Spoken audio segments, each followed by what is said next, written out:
সকলকে জয় যিশু। প্রভু যিশুর নামে প্রত্যেকে স্বাগত। আশা করি প্রত্যেকে ভালো আছেন, সুস্থ আছেন এবং ঈশ্বরের অনুগ্রহের মধ্যে আছেন। আজকে একটা শর্ট মেসেজ আপনাদের সঙ্গে শেয়ার করব। একটা ফ্যামিলি ছিল, সেই ফ্যামিলির মধ্যে তারা প্রতিনিয়ত রাত্রেবেলা করে হাঁটতে যেত খাওয়া দাওয়ার পরে। তো তারা যখন হাঁটতে যেত, তার মা কী করতো, সবসময় একটা টর্চ ব্যবহার করতো, যাতে অন্ধকারে যাতে কোথাও কেউ হোঁচট না খায়, তার পরিবারের কেউ যাতে পড়ে না যায়। তো এরকম রাত্রেবেলা তারা একদিন হাঁটতে বেরিয়েছে, কিন্তু তার মা কী কারণে বা কোনো কারণবশত বা ভুলবশত টর্চটাকে আনতে ভুলে গেছে। তো সেই দিনকার তার পরিবারের তার 2 বাচ্চা যে ছিল, সেই বাচ্চারা হোঁচট খেয়ে রাস্তার মধ্যে পড়ে যায়।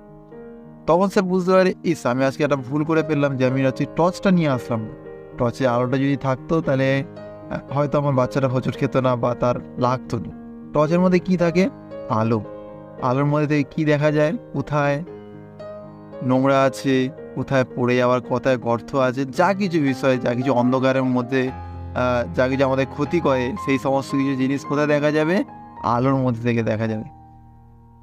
তো ঠিক এবার আমাদের আত্মাকে কীভাবে আমরা বাঁচাবো পাপের হাত থেকে?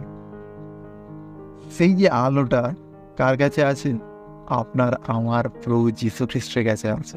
পবিত্র বাইবেল বলে, যোহন তার 8 অধ্যায় 12 পদ, পরে যিশু আবার লোকদের বললেন, আমি জগতের আলো।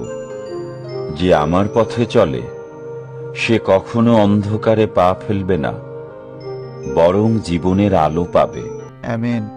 ঠিক সেম আজকে আপনার আমার জীবনে আলোর প্রয়োজন আছে, যাতে আমরা সেই অন্ধকার, যে পাপের যে অন্ধকার আছে, সেখান থেকে আমরা জীবনকে বাঁচিয়ে চালাতে পারি।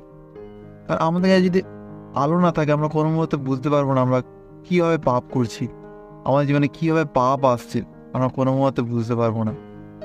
যখন আমাদের কাছে আলো থাকবে, মিনস প্রভু যীশু খ্রিস্টতে আমরা থাকবো, প্রভু যীশু খ্রিস্ট যখন আমাদের মধ্যে থাকবে, তখনই আমরা বুঝতে পারবো যে আমরা কোন পথের মধ্যে থেকে চলছি, কোন পথে গেলে আমরা হোঁচট খাবো না। কারণ আমাদের কাছে জগতের জ্যোতি প্রভু যীশু খ্রিস্ট আছেন। আমেন।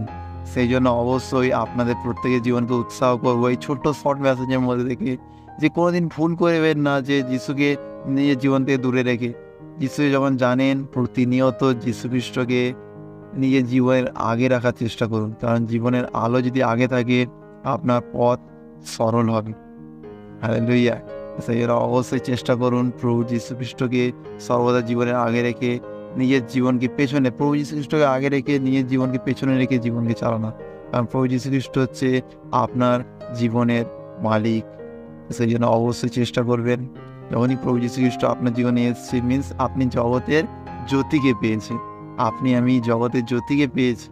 জগতের জ্যোতিকে পাওয়া মানে আমরা সেই আলো পেয়ে গেছি, যার মধ্যে থেকে আমরা পাপের থেকে উদ্ধার পাবো, পাপের থেকে আমরা মন ফেরাবো। সেই আলোকে দেখে সেই পাপকে বুঝতে শিখবে। হালেলুয়া। সেই জন্য অবশ্যই চেষ্টা করবেন প্রভু যীশু খ্রিস্টকে সর্বদা। আসলে আমরা প্রার্থনা করি যাতে আমরা প্রতিনিয়ত সেই আলোকে আগে রেখে জীবনকে চালাতে পারি। যিশু, সকলে ভালো থাকবেন, সুস্থ থাকবেন এবং ঈশ্বরের বাক্যকে সর্বদা নিয়ে জীবনে পালন করবেন। কারণ ঈশ্বর চায় সর্বদা আপনার আমার জীবনে যাতে তার ইচ্ছা পরিপূর্ণ হয়। সে প্রভু যীশু খ্রিস্টকে জীবনের আগে রাখুন। আপনার জীবনে হরেক সমস্যা নাসরতীয় যীশু খ্রিস্টের নামে দূরীকৃত হবে। আমেন।